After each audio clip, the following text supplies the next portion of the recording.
like a boss. What's up, ladies? It's Alex from Mindful Attraction 2.0, and today I'm going to be talking to you guys about why it's so difficult to read men, why you find it difficult to understand men, and why you find them so eluding. Well, you got to first become aware of that intense desire to find a relationship, to find happiness in a relationship. Notice when you first started getting with this guy, did you feel a connection you never felt before? Does it feel special? I'm not asking about whether or not that's valid. What I'm asking you is, do you feel intense emotions towards this person? Because for the most part, it's not that you feel intense emotion because of some traits that he has, possibly. But you feel an intense emotion because you guys just clicked. You don't know why you guys clicked, but you guys just clicked. Chemistry has no rational purpose. There's no rational reason why you feel connection with someone. You just feel it. Those are chemicals. But our consciousness, our rational mind, rationalizes those emotions in order for it to make sense. You say that you guys have a connection because you guys also love to do this together, and you think that the connection is because you guys love because of some rational reason. No, there might be the reason why you guys have a connection is because you guys just click. But that doesn't mean that if you really look into the hidden cost of being with him, that doesn't mean that emotion should supersede the logic behind the fact that there are some traits in this person that if you really look inside, you'll find it doesn't blend in with your future. It doesn't blend in with what you plan to do in your goals. And so because of that, because if you don't want to find out the truth, you allow yourself to dwell into those emotions. Your intense desire for a relationship blinds you. So that's what the reason is, because you have intense desires. And so the guy may show you some negative signs, some signs of him being inconsistent. But because of the emotion they feel is so intense, you say, that doesn't make any sense. You know, he tells me he loves me, but his actions say otherwise. Let me find some validation. Let me find something that tells me, that goes with this emotion. I don't want this to be the truth. You know? What's one of the first steps in grieving when you lose someone? Denial. A lot of people are in denial. When you have this intense desire for a relationship, you will walk around in denial. A guy will hurt you and you won't see those negative traits because you only focus on the good things. So he'll tell you, baby, but I love you. Baby, but we should get a house together and be together. And so what happens is that those promises of happiness, those promises to fulfill your fantasy, what you always want in life, will distract you from the fact, will distract you from manipulation, will distract you from the hidden cost of being with him. So it's your own desire to be happy is what's blinding you. It's what's causing you not to really know the guy. So what do you do with that? How can you fix this? You have to realize that the remedy towards this isn't in finding a solution in the external. The remedy towards this is how you relate to yourself. It's how friendly are you with yourself? Are you trying to find a relationship out of a desire to escape who you are? Because being with this person will allow you to experience a new sense of self that's better than this person whom you think you are? Or do you want a relationship because you just want to experience a relationship? You just want to experience the joy of being in one, not because you hate yourself, not because you don't like who you are, not because you sort of have this self-hatred towards yourself. And you might say, but I don't feel hate towards myself. I'm not saying that you feel downright hatred, but the fact that you want a relationship because you think you think your worth as a person will increase. And how do I know this? Because if you really look at the image that you see when you think of being in a relationship, this person whom you see in your mind, you're more proud of that person. That's the person who you want to show the world. You don't want to show this person who you are. You want to show this person of being in the relationship. That's when you find it, that's all you start posting is look who I am. Look, I'm happy. Look, I'm so much better. Look at my boyfriend. Aren't I special? Look, I fulfilled what's valuable towards the world. Look at me. I'm so much better. But when you guys break up, you keep that low. Or you may post them, or you may blast them. You know, your dick is small, all that bullshit. So what's really happening is that you're using this person to relate to your pain.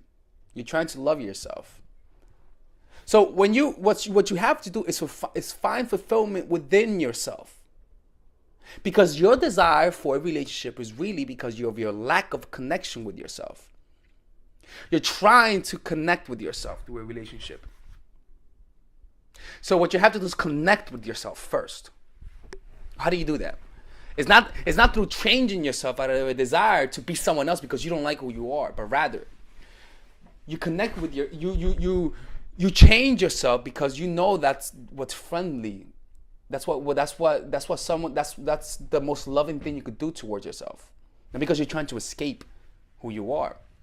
So whenever you feel that desire towards a relationship, become aware of that desire. Become aware of the infatuation you experience when you love someone. Because it's those people who you gotta be careful the most, because those are the people who you have the biggest blind spots. Is your desire to keep everything straight, your desire to keep everything aligned and happy is what will cause you to not see who people really are. So you gotta begin judging people based on a different standard. And not judge people by how they by what you want to see out of them. First, notice your fantasy. What do you want out of this?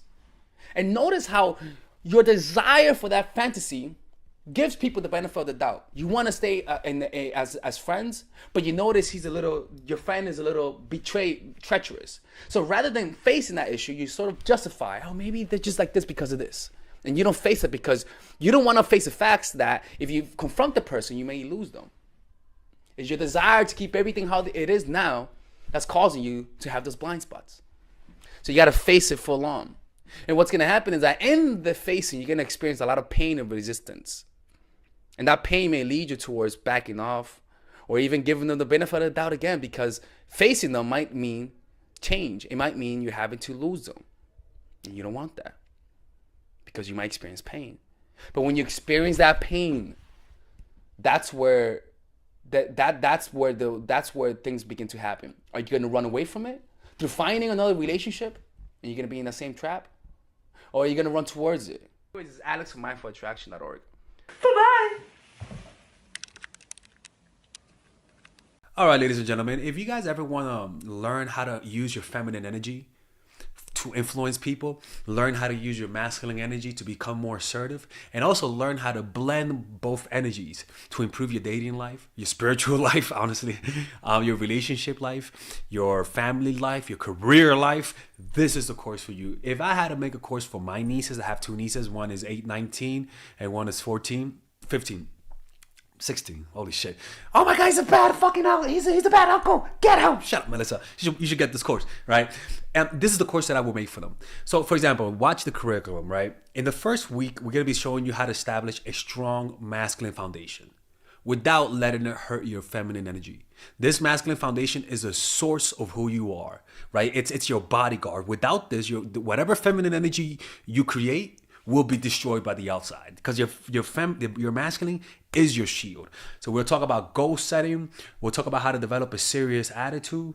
We're gonna be talking about how to use more logic, how to use more goal-oriented behavior. It's more how to be a man. Now the next one is how to embrace the feminine energy, right?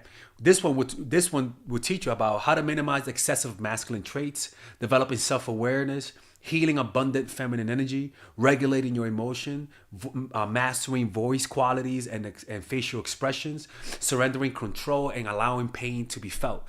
This is honestly, this will supercharge, like Kaioken, your masculine energy. After that, we have femininity in the workplace and how to be feminine in the workplace without letting people take advantage of you, and the nuances of how women on power should behave versus women who are subordinates in the workplace, and even the dress code. This is based on psychology, people. It's kind of insane. I'm actually excited about this one. The next week, we talk about navigating the labyrinth of male and female friendship. And this, a lot of women find confusing, so we talk about that. And how to identify envious friends, how to identify the good friends, how to keep male friends, and how to keep female friends. Week 5, we talk about how to release the burden of the past and stop and destroy mental projections. This is actually really powerful. And then week 6, we talk about how to increase your observational power so that you could read people better. And we have a bunch of bonuses. The course starts at $99, and you guys can pre-order the course today at $69 before it goes out.